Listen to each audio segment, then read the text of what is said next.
Welcome back, guys. Another episode of the Coastal Chaos Podcast. This one, we're gonna kind of dive into a little bit of the events that we had an have exciting been weekend, doing, dude. plus the events that we have, or event that we have coming up for sure. But yeah, just like normal, I'm Jay, I'm T, man. and let's get into it. Yeah, man. So, obviously, a couple episodes ago, we talked about, you were going to the demo day, is it right? Or was it pro day? It was PGA show. PGA show, man. You like to golf. I kind of golf. I suck. I do more of the drinking part than golfing, but who cares? How was it? What did you think? It was great, man. It's hard to get into something like that unless you know somebody who's at the convention center or somebody in the golf world. Yeah. Luckily, our buddy C, he's a director at the Big course who hosts Demo Day every year for them, because Demo Day's portion of the PGA show that they do it's put on by PGA Magazine. Yeah. So PGA Magazine does their tournaments on Mondays at OCN where C's at, and then they have Demo Day there the next day where they basically all the major brands take over the driving range, testing out all the new equipment, and then Wednesday, Thursday, Friday, they do the show at the Orlando Convention Center. And so the awesome part about it is I got to go when I was in high school a couple times, meet some folks, and it's a lot easier to meet people Wednesday and Thursdays. Even at Demo Day, it's easier to meet people on like Tuesday at Demo Day. Yeah. Well, because there's probably not a lot of people there during the week, maybe. Well, so the thing is a lot of people come for the beginning because they either play in the PGA Magazine tournament on Monday, or they come to do Demo Day on Tuesday and try to hit the show on like Wednesday or Thursday, or maybe both days. There's some folks that go all week, but then the show starts to actually like break down on Fridays.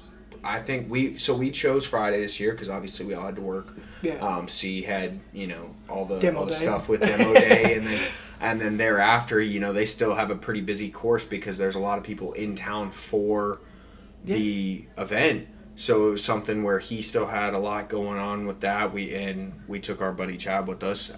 We did the Friday morning session. We were there just before they opened, because it opened to the folks, anybody who wasn't an exhibitor or VIP got in at 8:30. So we were there from about 8:30 to 12:30 on Friday. And shout out to C for getting us in. It was sort of a favor thing on both sides, because he got me into the show, which I had, like I said, I hadn't been to since 2019 when I graduated from high school. Because back then I was going on the basis of they had like colleges there and things like that did the PGA management and golf management degrees and things like that. So I went on the basis of like talking to the schools, and we went through his old coach back then. Nice. Now he got us in on the professional level, so we got to speak with some vendors and things like that, and he was doing business deals. We actually, part of the process for him to get me there was he needed my truck. Because we were hauling off some items that they bought, some furniture that they bought for the course, like water coolers and podiums and things like that. Guys, what he's trying to tell you is own a truck. Your friends can get you in a shot. Yeah, owning a truck has its perks, Yeah, you got to help people move and go pick up things for people, but then like he has a truck, but I have the longer bed, so there was some taller items that needed to be in there, and because I've got a longer bed on my truck, he's like, hey, can we borrow your truck? I just need an extra set of hands. I don't even think I did much lifting. I think I helped lift the water cooler out of my truck, but the company that he purchased the stuff from actually helped us load it, and all I did was pull around, drop my tailgate, and they loaded it in the truck. I had to run some ratchet straps, and then when we got to the course, he had people from his work come and help unload it.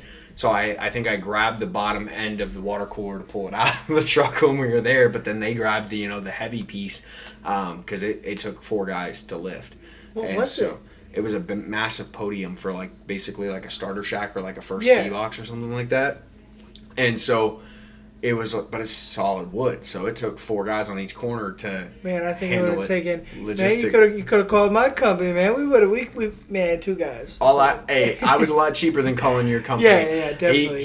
He got me some golf balls and took me to the show, and you know what? I got some merch at the show and things like that. But it was something where I took the time, and I think I took more time to respect it this year. Yeah. In the sense of I used to go just because I liked golf and I wanted free merch and I wanted to try the new clubs. But this year I took it more on a business level. I think the maturity level from going, the last time I was there I was 17. So going at 7 years later, I have been in business now for years, and You kind of I see a different mindset to it, hold different kind of conversations with some of the vendors and things like that, and trying to get into social media. I started talking with some folks about the podcast and finding their socials and things like that to see, maybe not for freebies to hand out, but discussing opportunities with them, looking at products, things like that, to really find out, hey, if we do take a route where we do some shorts in the golf side of things, how can we benefit you? How can you benefit us? How would your product fit in for somebody who's maybe not huge into golf? Because I told him, I said, hey, my co-host, my buddy that I do this podcast with isn't a stellar golfer. Yeah. I'm not even a stellar golfer anymore. I used to play off a single handicap, and now I'm I think I'm like a 12 or 14 handicap. Yeah. But I'm like, he doesn't even know what a handicap is. He thinks it means a placard that goes in your car. Like, he's not understanding golf handicaps and things like that. And they're like, yeah, no, like, there were certain companies that were like, hey, here's an item for just when you're going out with your boys to have fun. It's not, there's items that weren't tournament legal, things like that. So I think it was definitely an experience for sure. Yeah, I think, hearing all that is great. I know we talked about one of the products. It was the shot putter.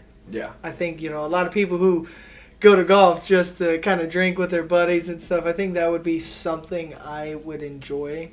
Not to get drunk, but it'd be pretty cool to have, When I spoke with the lady, because that was probably one of my favorite new products that I saw, because they have, like, obviously you have your name brands. Your Titleist was there, Ping, Callaway, FootJoy, Top Tracer, Flight Scope, all those big companies that have been around for a while were there. Yeah. TaylorMade wasn't there this year, but it's one of those things that I think they've recently decided that it's not worth the money. I don't think they get as much out of it as probably not, but they spend on it, because they used to go huge, man. And even like the Cobra Puma booth, the last time I was there, they had a display that was almost floor to ceiling. It was like 70, 80 feet. What? This past time, like this year, I think it was only like 30 or 40 feet. Like, it wasn't massive. Like, it was about half the size. And so, that's kind of crazy.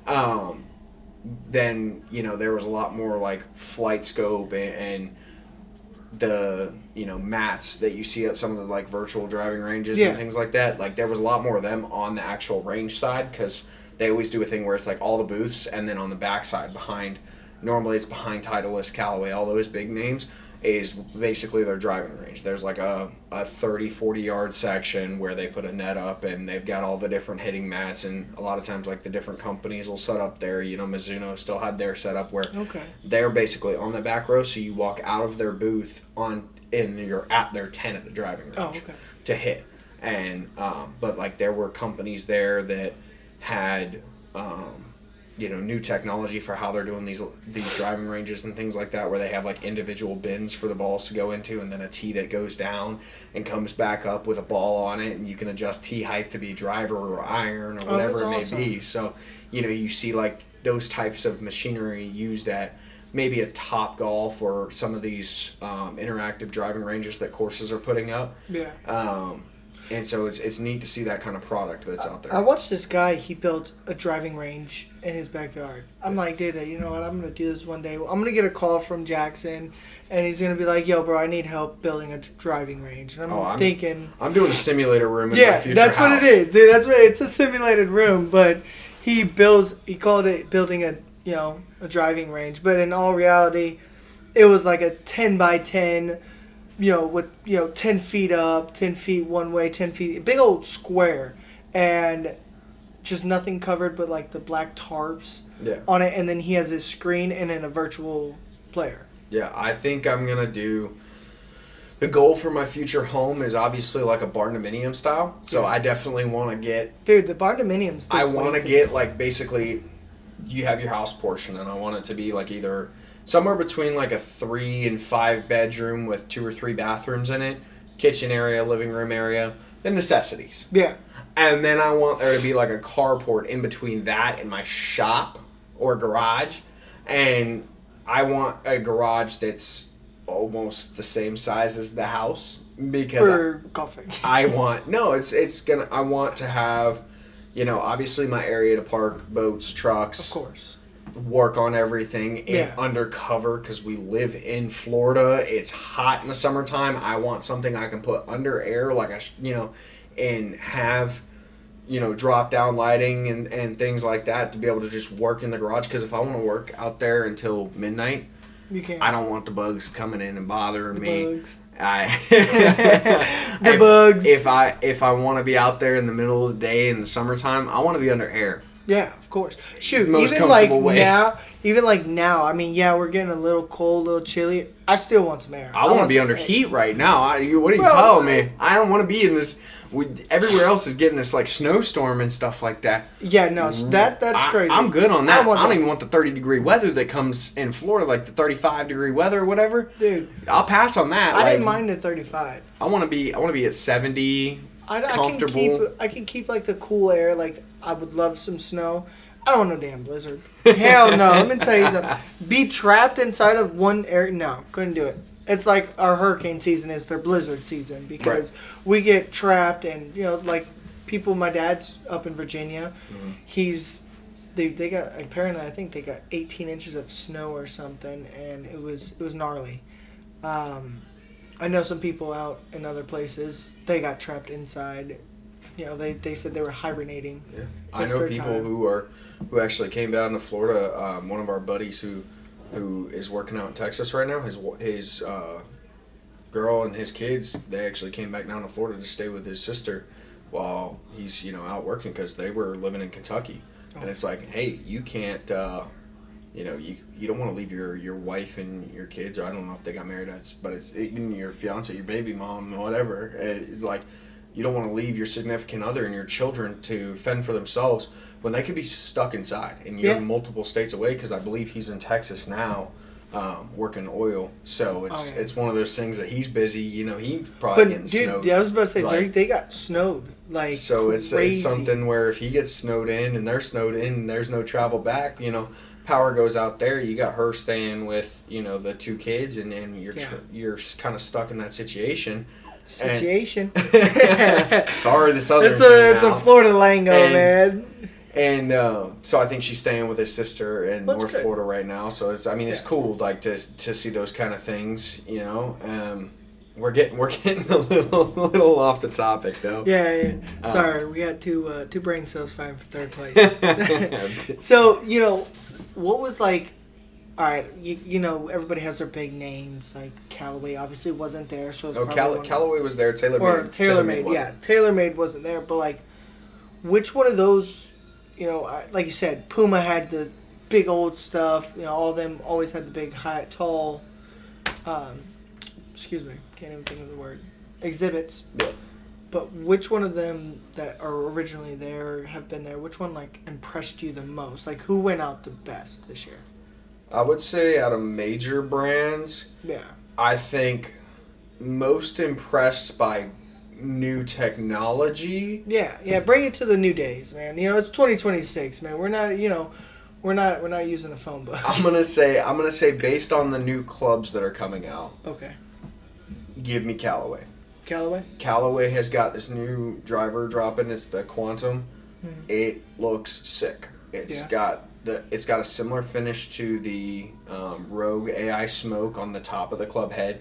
I really like that. I play a Rogue AI Smoke 3-wood. Yeah. So not Rogue, Paradigm AI Smoke 3-wood. I play the Rogue ST driver, which is a more matte finish, which I do love. But Didn't you crack the driver last time we went? I did. It's the driver's cracked. It still functions, just not nearly as good. I've lost a lot of distance off of it, and that could either be my swing slowing down or the driver being cracked. I think you're getting old, bro. Might be a little defect, is because I got a cracked driver that I'm playing with. But, yeah. No, if I have to look into a new driver this year and I go brand new with it, it's probably going to be that Quantum that they came out with. I do want to get a chance to hit them because Callaway didn't have a booth at the show.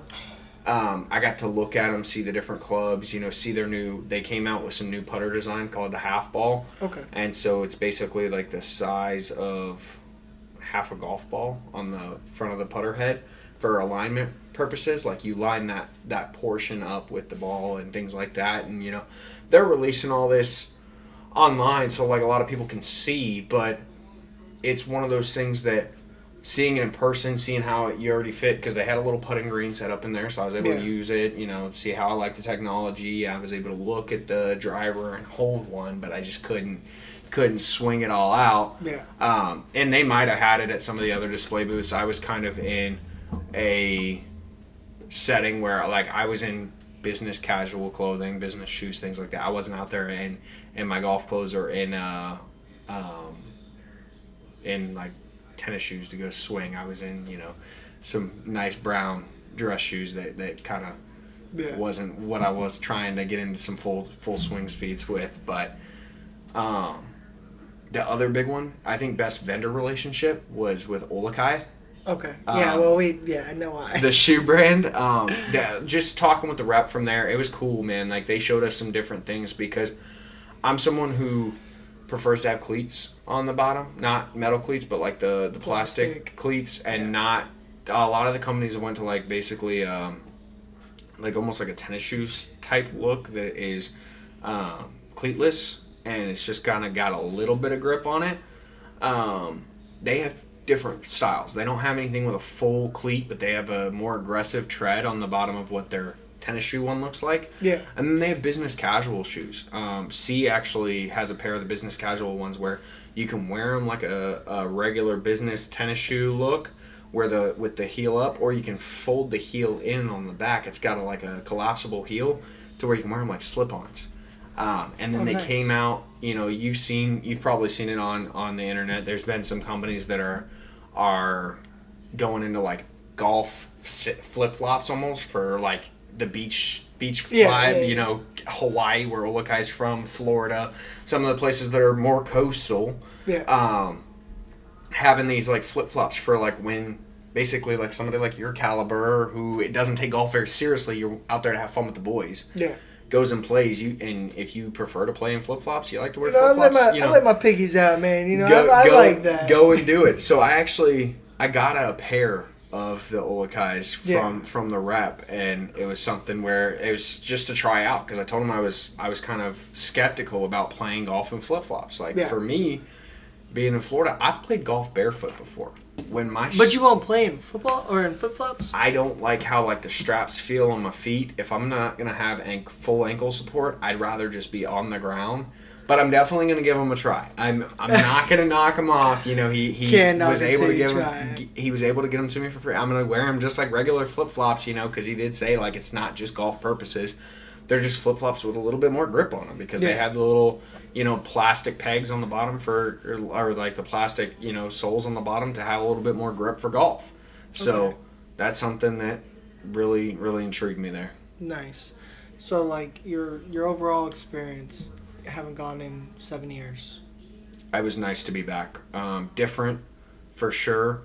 Like I said, some of the big brands weren't there. Some of the brands that were there went smaller.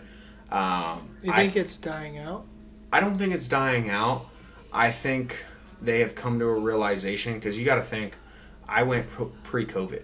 Yeah. So I think that changed every industry, and I'm just now getting to see the effects of it in that setting because I haven't been post-COVID until now. So I think that probably is what did it, was that, there was the changes and things like that happened, and not as many people probably show up. There's probably not as much business driven. but overall, I still had a very good time. It was nice to see some of, like, there's YouTube Golf World. You have those guys that have their companies. Just seeing how companies like Good and Primo, which is who Grant Horvat and Phil Mickelson are with. Okay. Good built their own brand, but then Primo, I believe Grant Horvat, who's another big golf influencer, used to be part of Good. He's a partial investor with Primo, and then they have the Live High Flyers team. That's Phil's team. They do their merch as well, or like their apparel, and so it's like cool to see those kind of companies. You had companies there like Yeti, Olakai, some of your other, Ralph Lauren was there. FootJoy obviously is there. Like the other apparel companies that kind of track with golf per se. And then some of the smaller companies, man. Like there was one company we met with, just got some samples of some stuff to try. We had some protein snacks that we got to try. There's going to be the new nicotine-free pouches, which we're trying. And the conversation I got to have with them was, we're gonna try them out and see how they go. Not gonna release any information on them yet. But if you were on the Instagram story, I did make sure to make notice whenever I was there with them. Got to talk with them a little bit about the podcast. We may bring them on in the future or something like that. If everything goes well with trying them out, they sent me home with samples for you and I both to try. So it's something where we can try each flavor that they have. They have different effects to help you focus, help you energize, keep electrolytes, things like that.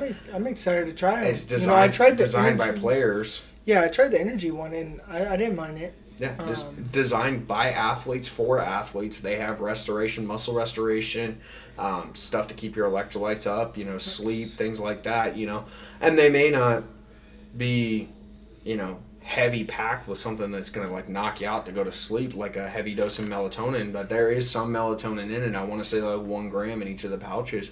So it's something where you take it a little bit before bed, helps you knock out, something like that. And for guys like us who use Velo, Zens, and things, it's also, I feel like with the energy one and with the focus one, I think that transitioning, we had talked beginning of the year when we started this, one of my goals is to get off of nicotine this year. Yep. Haven't been able to quite do it. I'm still buying Velos and Zens, but I'm slowly but surely knocking it down, all right? Yeah, so like it's the thing that like maybe this is the next step for me.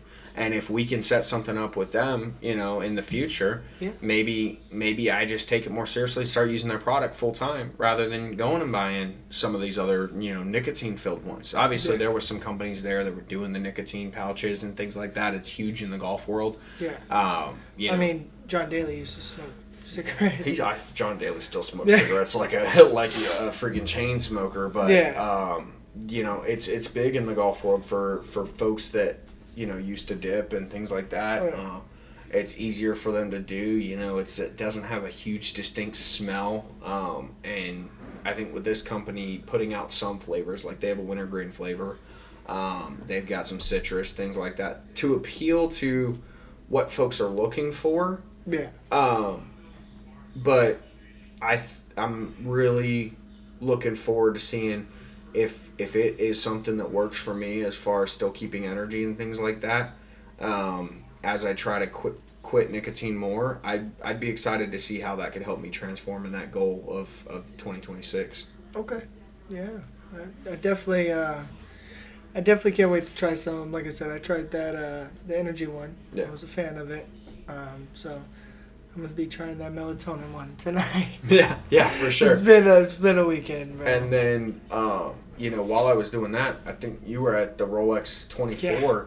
Dude, that place is crazy, bro. The people inside of there are awesome. We got blessed because I was there with one of my clients. They paid for all of our tickets. They helped with the room and everything. And the coolest part of it, besides being at the race, was where we were at. Our neighbors were the vendors for some of the teams. So he's like, yo, man, I'm cooking all this food. They get like 4 pounds of beef and everything and like brisket, and they just brought it over to us. Like this morning, well, not this morning, like lunchtime, they brought me over a brisket sub. Phenomenal. These guys are cooking at 4 o'clock in the morning for these guys. And, I mean, it was great. Because that's a 24-hour constant race, right? 24-hour straight race. Like, it's not lap-based. So they can do 1,000 laps in 24 hours. Whoever's in first at the end of that race is who's going to win it. Okay. It's like a timed race. I gotcha. And then, what was something that, like, what moment made you realize, like, this race is different, being that it is 24 hours long? So, of course, the fact of it being 24 hours long, but I think it was the craziest part in my eyes was I think there's 73 teams. Okay. And there's like 3 drivers or 4 drivers per team, but it was a different style of cars. I mean, you had their F1 style cars there. They weren't F1, but they were like the hybrid looking ones. Then you had your supercars that, not McLaren, but like people above them that are, you don't see them on the street, but they go on the track, and these things go over 200 miles an hour. I mean, a big thing is like, could you crashing at 200 miles an hour? It's crazy. Like, I could not imagine hitting 200 miles an hour in a car, like doing that. And then, of course, you had your middle, or the higher end of the middle class, was your Lamborghinis, your Porsche, the cars you see every day, but they were built for this race. And then your lower class, you had the Chevy and stuff like that. Yeah. But no, it was awesome. I mean, awesome. Yeah.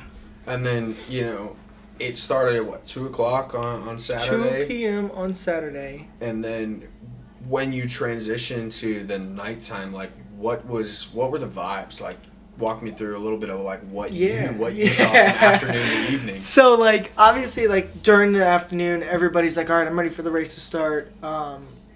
But, everybody's focused on the race.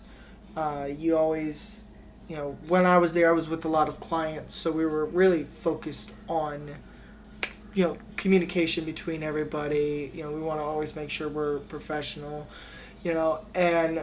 but when it shifted to dark, clients are getting tired. They want to go to the room. The people who stayed there, fun people. I mean, these guys they're animals, all right? I'm young, and these guys were ready to go. And I'm like, oh, man. But inside of the Daytona 500, they have a fenced-in place. They call it the crazy people. 2 nights ago, I wasn't there. It was right before I came. There was chicks in panda suits with cutouts. And these people partied. I mean, there was people there partying from when I left to the morning. And they were still up drinking. Didn't go to bed. But it was cool to see the cars. They had neon lights all on them. So it was pretty cool to actually see. You don't really see that. Yeah. I mean, Christmas time, people put their Christmas lights on the cars. But for a race, for these guys to be going 200 miles an hour, for it to be like, you see the neon lights and it's cool. They're passing people, flashing their high beams, not knowing these guys have, headlights. Yeah. I didn't think they did. I thought it was just a race car. Yeah. No headlights. No, they got headlights. They're flashing the slower cars that go around them, and they're like, don't come over and hit me. We're both gonna be screwed. Yeah. So, speaking of that, were there any things that, like, did anything unexpected happen, like a crash, or was there bad weather? Yeah. So, crash and bad weather, actually. First start of the race, one of the guys that we were next to, they were a team owner. Their racer, as soon as the race started, hit the gas, like, warm up the tires a little bit. They were doing their warm-up track, and right as they were getting ready to go, he hits the gas, he crashes. And that racer he was an old F1 racer. Nothing against him. He's doing things that we can't do. But he crashed 3 times. The first time, the second time it took their first car out, and then their other car, after he crashed 3rd time, they started packing up their stuff like, we're done. I'm like, hey, man, if I crashed a car 3 times, I'd be fired, all right? Especially if I didn't own that car, yeah, I'd be fired, man. And then last night, they had like 6 hours of caution because the fog was so crazy. But they kept going. They had to keep going, but you couldn't do it at the high speeds. But yeah, they So were. was there still like passing and things like that were Yeah, just at occurring? a Just slower pace. slower yeah. pace. You know, they're driving like 60, 70 miles One an hour. guy's doing like 80, going around 2 people. Yeah. Yeah, so it's like basically driving on I-4. Yeah. If you're from Florida, you know, we get our Yankees coming down. They drive the speed limit. Us Floridians, we like to speed a little bit. I do 4 over. You know, I know people who do like 20 over, and I'm not gonna say names. But yeah, man. I mean, it was awesome. It sucks for the guy who crashed. Of course, you don't wish that on anybody. My favorite team won, Porsche. I'm a Porsche guy. So, but Porsche Penske is what they announce it as. Okay. And they won their class. They had like first and second place was Porsche Penske. So kudos to them. They did a good job. Mercedes won their class. Props to them. But yeah, it was awesome, man. Yeah, that sounds like a freaking blast. Now, being there in person, is there anything that you would say you appreciate more than watching something online, like on live TV? You appreciate it more being there in person, like either the race itself or like fan moments, interactions that you had? 100%. I would go there again. You hear the noise. You hear the cars. They seem to be moving fast. They seem to be loud, but you don't know how loud there actually is until you're there. Like, these guys are past you at 200 miles an hour, and you're on TV. You're like, oh, it's okay, it's loud. You hear, no, bro, you're hearing them for a whole strip. Like, it's loud. And you were inside track, right? Yeah. I was inside the track. I did go sit at the stands because first time at Daytona, the Speedway, I've never sat in there, but in the stands it was loud too because it echoes off of there. But being in field and them flying past you at 200 miles an hour, and where I was at, we were kind of close to it. You kind of felt the wind off of that, and it was phenomenal. Big fan of it. One thing that I have a question about, I've never been to the International Speedway in person. Like, I've driven past it, being into Daytona and things like that. How do you get into the infield? Because you said you went from obviously the infield to the stands, and you left at night to go back to your hotel to sleep and things like that. Is there like a ramp that goes down underneath of it? So on the turns, there's tunnels underneath of it. So I of course, never being there, I never knew about it. But there's one tunnel that we go into. We had the RV, we drove them in, and my brother's truck, and we went under there. Big tunnel, for you to be able to bring RVs in, but they're rolling right above you. You're going underneath. Is that how the cars get out on the track as well? They come into the infield and get back out there? Yeah. So like that sort of thing never engaged, because I knew like obviously the walls are way up. You can tell just driving past it where the track is versus stands and things like that. Like, you drive past this massive building and you can kind of tell, okay, well, your track is lifted and things like that, but it's also Florida where we're below sea level. Yeah. So it can't be, like, you don't have a basement, basically. It's just, like, first level has to be where you're taking a ramp up to it, so. We went down. So it was a tunnel going down, then up. Okay. So we were, of course, being below sea level, the biggest thing is like, oh, man, how? But no, we were down underneath it. It was like a giant tube. Of like it was awesome, great experience doing that. But yeah, no, there's 2 tunnels or 2 or 3 tunnels that you can go underneath. Yeah, I mean, that sounds it just sounds awesome, man. And like, there was a class of car brand that surprised you the most, what would that have been? Realistically, the one that kind of surprised me the most, probably Chevy. Really? Yeah. I did not expect. Was it Camaros, Corvettes? No, it was the Corvette. But they had the new ZXR1 or whatever, the brand new. It's a gorgeous car. I've seen some of the prototypes that they've got for some of the possible new ones. Is crazy. I'm not a Chevy fan. I'm a Porsche. I do like my Fords. But I would buy that car. That car is phenomenal. But at that price that they're selling it for, I might as well go get the car I really want. Damn near a Lambo at Yeah. that point. My dream car is a Porsche 911 GT3 RS. We're talking $200,000-$300,000. Yeah. Same price as your Lambo that's new. But that car was like $250,000 or something. Yeah. Yeah. The builds on those things, and they had one prototype that they said if it was to be released, it would start base model like 195 or something Yeah. like that. And it's like, bro, that's your base model? Like, I've got one of the Chevy Silverados, and the base for that, whenever I bought it, because I bought the LT with, you know, leather and everything like that, I think base for that was somewhere around 40, and then you build it out.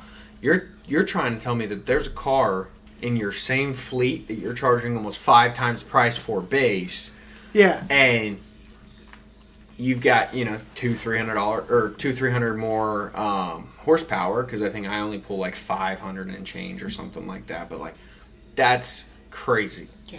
I mean, we got like one of our base model vehicles for the company. It was like 47, 40 or 48. So that's almost triple of what it would cost, or 4 times is what it would cost. Yeah. That's insane, dude. But it did well. Chevy did well. Again, you know, I'm a Ford guy, but I rooted for Porsche. You know, I like their engineering. I was very happy with Porsche.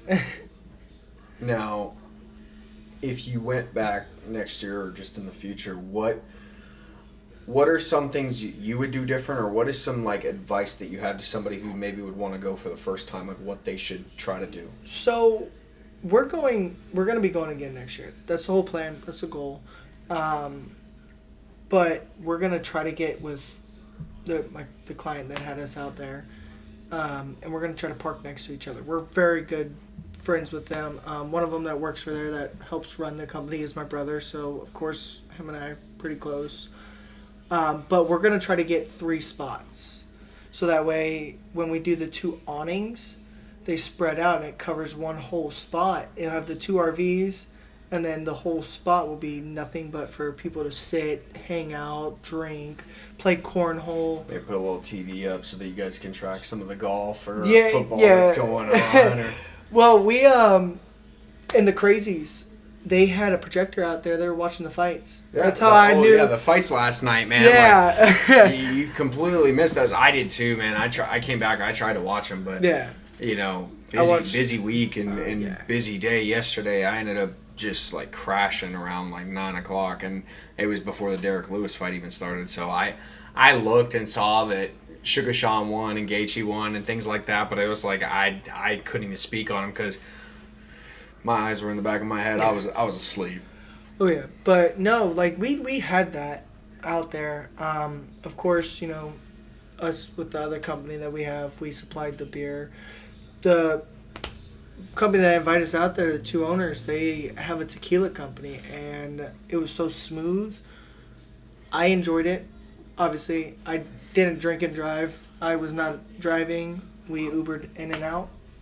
Best way to do it, especially in the state of Florida. You know, they crack down on that. Yeah, I mean, and for safety in Yeah, general, it's of something course. where if you're gonna have some drinks and things like that, then Have a plan it's to keep so it. much cheaper to pay for an Uber because I can tell you, regardless of how the situation ends up, if you hit somebody or you wreck your vehicle yourself, it is a hell of a lot cheaper for 2 Ubers to and from wherever you're going than it is for a funeral or for a DUI. Oh yeah. So I mean, 100%. So, but yeah, I mean, I think that's the difference this time is I'm gonna have an RV and I invite my clients out there too with us for that portion. Try to get your boy out there. I mean, Hey, listen, hold on. I invited you, I bro. know I tried to get out there, but I had some obligations that obviously Hey, listen. weren't in tune with some things. You know, Yeah. some unfortunate circumstances happened, and I was busy with the funeral of a family friend. So something that we try to support, their family and things like that. And that to me, that took precedence on a Saturday. Yeah, 100%. But obviously next year I probably wouldn't have those sort of things happening to where I can maybe try to get out there. Yeah, I definitely am not knocking you for not going, but don't say I didn't invite you. I'm just saying next year when you got the RV and we don't we don't have to go anywhere. We don't even have to get a hotel. We stay on the track. Brother, I'm bringing tents too, so that way if there's people, because in an RV, and be honest. Brother, I'm going to need me some AC or some heat. If have, it's cold, listen, I'm going to need me some heat. They got portable heaters and portable AC units. But no, I'll sleep on the floor of the RV. I'll be sleeping in the kitchen on the little whatever the tray table the thing is. The one that we're gonna probably get is kind of like the one we were out there this weekend with. They had 2 big beds, queen beds, then a small full size bed, and then 2 pull out couches. Recliners. People can. I'll crash on a recliner. I've seen ones that are like a big bed in the front. Yeah.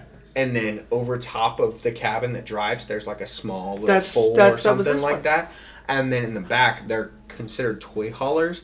So basically, I've seen ones that actually, like, you could pull a side-by-side or four-wheelers, whatever, dirt bikes into the back. Huh. And then when it's empty, you obviously back them down the ramp. And then they've got this little, like, the door that folds down can actually turn into, like, a railing thing and have, like, a patio area back there.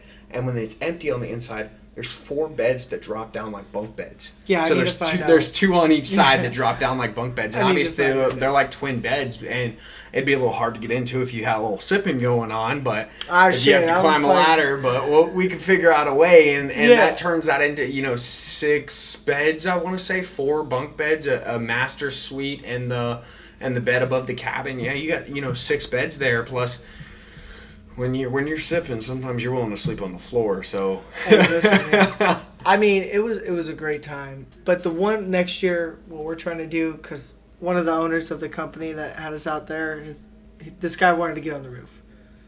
He played for he's a good guy. Fan of how his professionalism. He played for Notre Dame when they won their national champion. He got a ring for it. But he wanted to go on the roof. So next year, I think one thing we're going to try to do is at least one out of the 2 RVs is going to have a place for people to sit up top. I think that's pretty cool. Might get drunk. Hopefully nobody falls. But if you fall, you're on your own, brother. But yeah, no, I think that is like the biggest thing is going there. You have to experience it. The Daytona 500, crazy. I mean, I've never been. Just people I've talked to that were there have been there. They were crazy. Yeah. So, the Rolex it's a different experience. Like I said, 24-hour race. I mean, that's an endurance race. You got to really prep for that. Try not to crash first 5 minutes. So your team could be in it. If you do stay, try to find the food people. Try to get next to them because we got lucky by doing that. And I mean, I was so mad. I went and got this gyro. And I was ready to eat this gyro. I ate it. I believe they are pronounced Euros. Gyros. Mr. Redneck. But yeah, when I ate that, I got back to the RV and the guy comes over. He's knocking on the door and I'm like, who's knocking? Just come on in. So I opened up the door. The guy has 50 wings. They just took off the grill. And they were phenomenal. Well, hey, next year, maybe if I'm going with you, maybe we take a little grill with us and start hooking something up. We'll do some burgers, ribs, something. We'll get something out on there. Get a little cooking going on. A little cowboy butter. Yeah, cowboy butter. I do like that. And, some little wood fire garlic. But gotta have it, man. Yeah, I mean, hey, this weekend was busy for both of us. PGA show. Rolex 24, but could possibly have another big I know for sure I'm gonna be at something in the background here next weekend. We're going out to do a little have a little fun, catch up with some friends. I got some friends from TikTok as well, some personal friends that are gonna be in town, and if we can get to the 50 followers on TikTok by then, we'll try to go live on the Coastal Chaos podcast account on TikTok. I do have a client out there that wants me to go out there and talk to him. Yeah. So I might be out there anyways. Could be Saturday night or Saturday morning. It's still good for networking, man. Yeah. You'll be in. If you're with me, I'll be in there anyway. you're gonna be getting introduced to guys that, like, I've got people that are going out there that are in different business aspects and things like that, coming in from all over the country. I've got people coming in from Canada. Got people coming from Canada. Yeah, I got people coming from Canada people coming there that I've just met through social media that are coming down. There's people, coming from all over the place, and so it's good for business connections. I mean, obviously, it's a little less business professional than maybe a PGA show, but it's definitely more on the fun side of it. When you start handing out business cards to people or just having those talks with them, hey, you guys service Tampa. Well, dude, that was the thing. One of the guys I was talking to out there, I landed some major clients while I was there, so it was pretty cool. One of them lives in California. Got to fly out to California, but he's introducing me to like 5 other people that are out there. Plus, he's introducing me to the main owner of the company he's in, and I'm like, cool. We bonded over alcohol. Alcohol is the best way to do business. I made the joke because we cracked open the beer. And someone's like, "Oh, you guys are drinking." I'm like, "That's where the best business gets done. Either you're drinking on your, at a race, or you're at a dang golf tournament, or playing golf. Most of the best businesses, it happens on a golf course." And then one other guy, we're sitting there. He's a sober guy. He doesn't drink. So, but everyone's like, "Oh, I need a shot of tequila," and they had me hold the bottle of tequila, passing out shots for the people in the crazies. And I started talking to this guy, and he's like, "Listen, man, like, I had a guy, he screwed me over on what you do, and what can you offer?" And I'm like, "I can cut your price down in half." I said, "You can profit from me profiting." And after that, he's like, "All right, man, we'll be in touch. Like, I got meetings this week for it, but hopefully, next weekend, I'll be there." I got a meeting on that weekend. Yeah, you gotta try to find a way to squeeze it in, but we got a place for you to stay. If you come over there, you just gotta bring an air mattress and it'll be the living room floor. But yeah, which is all right, But I do have somebody over there I gotta meet up with. Actually, I was on a call with him today.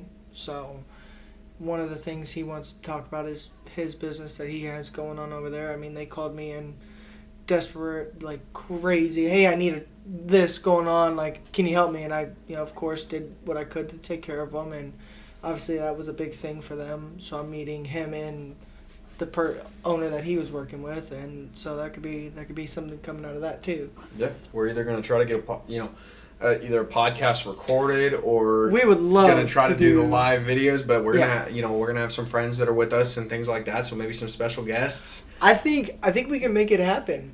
Obviously, we have your people you've spoken to.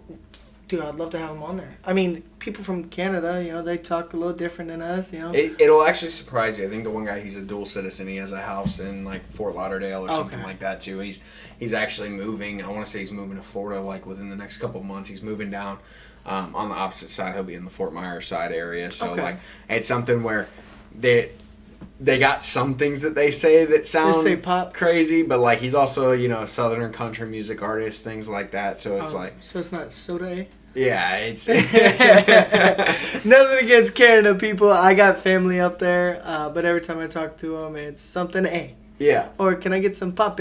I'm like, what do you want? He does talk like that too, but we'll see. I don't know what the deal is. He's got his Airbnb just outside of Tampa. He was telling me he's probably going to be 20, 30 minutes from where we're staying at, because we're staying closer to the downtown area, so that we don't have as far to go. But he was saying with his friends, like, they obviously tried to find something with more rooms and something more cost efficient. So they found a house. We found a little apartment to squeeze into, because there's only a few of us going out of that group, because it's no offense to these guys. They're cool, and I've met them on TikTok. You don't want to say, but I've never met them in real life before. This is gonna be like a first time thing, meeting them at a bar crawl, basically, a festival. So like, that's cool, but I don't know if I can.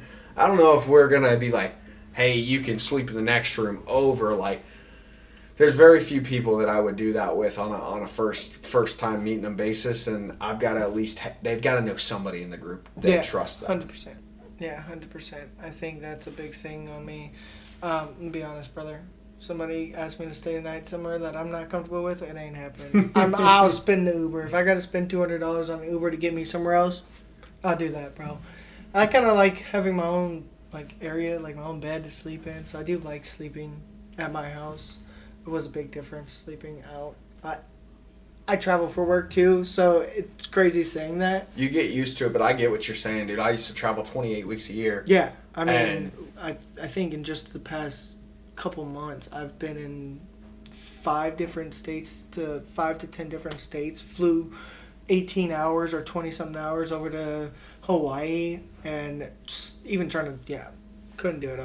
It's something where you just don't sleep the same. Yeah. You know, when I was traveling for those, 28 weeks, 26, 28 weeks out of the year, that's, half a year, over half the year traveling. And I spent more time in airports and on planes than I did at my own house most of the time. And it was like being in a hotel, you just don't sleep the same. And so I get that. It's still that way for me. I prefer, even though I don't live with my parents anymore, they still have the same house. And they have the exact same style bed that I have in my bedroom, in my old childhood bedroom. Yeah. But it is not my bed. It is not my bed in my house. And so it's something I just don't, I never sleep as well over there. I mean, obviously with a little bit of liquid pour, I can definitely get a night's rest, but it's not the same quality of sleep. I'm going to tell you, one night, we had a crazy night. We're low under the influence. And I walked into the room that I was staying in. I walked onto the bed. Like I showered and stuff and got out and was like, I'm going to bed. And I just face planted. No sheets, no covers like over me, nothing. Just face planted and fell asleep. I had my face between the 2 pillows and just was like, I'm going to bed. I think you did that in September when we took the boys trip to... I did. You did the same thing. It wasn't even a shower. You were so far gone after the casino. We got you back to the casino and we had been out to the bar. And by the time you got back to the casino, you looked at me and we were like, hey, we're going to go play a little bit more. And you're like, no, I think you guys need to take... Like, we were walking around the casino actively trying to find more tables to go to. And you're like, I think I need to go back to my room. Got you back to your room. It wasn't even... No shower time, nothing. You didn't even... By the time we got you back there, I think you might have kicked your Jordans off. And C picked them up to put them in a safe place so you didn't wake up and stumble across them in the morning. But I don't think you got your belt off, pants off, nothing. I think you just walked in, kicked your Jordans off as you were walking in, and we were trying to make sure you didn't crease them. And then you face planted on the bed. Like, it was crazy. You woke up the next morning and you called me and you go, somebody help me change my underwear? No, not my underwear. Bro, I do this thing. When I'm hot, when I sleep, if I'm in pants, I take them off. Yeah. I gotta take them off. So I'm like, and I caught myself doing it one night. I woke up in my boxers and I was the only one home alone. Thought Casper the Friendly Ghost tried playing a joke on me. I got hot, took my pants off, and woke up and was like, what the fuck? Somebody put me in my boxers, bro. You said something like, I was out in a pair of red boxers and I woke up in a pair of blue boxers or something like that. And we were staying at a hotel not too far from there because you and your brother had a room together and we were staying like 5-10 minutes down the road from you guys in another hotel. I might have tried to put shorts on thinking I was putting shorts on, bro, but nah, it was my boxers. Yeah, and then you like, you were like, did somebody help me change my boxers? And I'm like, nah, man, like, I don't know what you did or who you think came into the room, but even your brother who was sharing a room with you was down in the casino with us. They horrible friends. They left me in this bitch to die. No, we got you back to sleep. You were like, I just need to go to sleep, and so we're like, okay, so we laid you in your room and got your shoes off so that you didn't trip over them, got them put away, made sure that you were asleep, and we stood there and talked for about 5 minutes, and your ass was snoring, so then we were like... I know my limits. Brother, if this doesn't happen, I'm going to fall asleep on a table, all right? Yeah, so I think that was at like Oh, I don't even remember. It was probably like 2:30 in the morning, something like that. Because then we ended up back in the casino for at least another hour or two, and by the time I got back should have called Chris, but like put another 1,000 on black. that's the whole point. It was a good casino trip. We won quite a bit of money on that trip.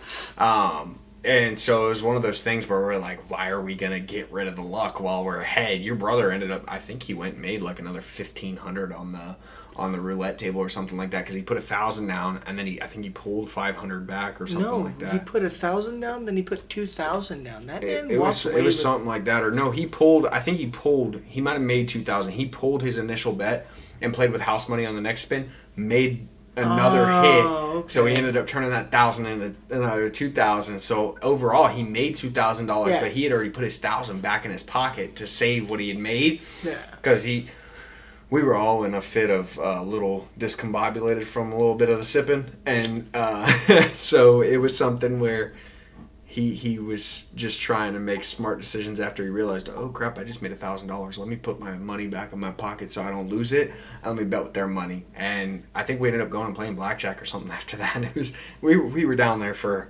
way too long. We spent way too long in that casino, and then me and C ended up catching an Uber back because we each had separate rooms back at the other hotel, because we had thought other folks were coming. We had 4 beds at the other hotel, and y'all had 2 beds at the one at the casino. Dude, I didn't know I was staying at the Hard Rock until like Chris called me and goes, "You're not fucking staying anywhere else but with me." And I'm like, "I thought we were all staying together. Like, what the fuck you talking about?" And he picks me up and he's like, "Yeah, we're going to the Hard Rock Casino." I'm like, "Cool, when do we check into our hotel?" He's like, "It's at the Hard Rock." I'm like, "Motherfucker, you got us a room at the Hard Rock?" Yeah, he was trying to convince me and C to come there too, and it was like, "Oh, well, you guys just get a room here." And at the point where we paid for 2 separate rooms, because, we thought your other brother was coming. We thought, maybe your cousin or whoever would be coming, staying, whatever. Yeah. So, like, obviously we bought 2 rooms to have 4 beds there because I knew Chris was getting a room at the Hard Rock, but I was trying to figure out how it would be more cost efficient for me and C to pay for the rooms and just have whoever else stay with us. And it made more sense because we could get 2 rooms there for the price of 1 at the Hard Rock. Yeah. So, like, hey, we're going to pay. We're not going to ask anybody else to come out of pocket, whatever. Yeah, so it was just something where we were going to invite them just to come, like very little expenses on their end, because we're the ones putting it together. I always feel like it's like if I ask a girl on a date, I don't expect her to pay because I invited you out, so like I want to take care of it. We are true gentlemen. We don't let women pay for a date, especially if we ask them to. Let's go on a date. Yeah, so it's like I'm the same way with my friends. It's like if I ask you to go do something, and it's not like, hey, bro, you want to go next weekend? If you go, we're gonna split X, Y, and Z. Yeah. That's completely different. If I ask you last minute, if I say, hey, bro, I've already booked here, and I've got an extra bed, you want to go, I'm not expecting nothing from you. I'm just asking you at that point, I got an extra bed. It's not a, hey, bro, you got money to come? No, it's a, hey, I got the money. Yeah, man. I mean, I talked to him about it, and he just, I don't know, bro.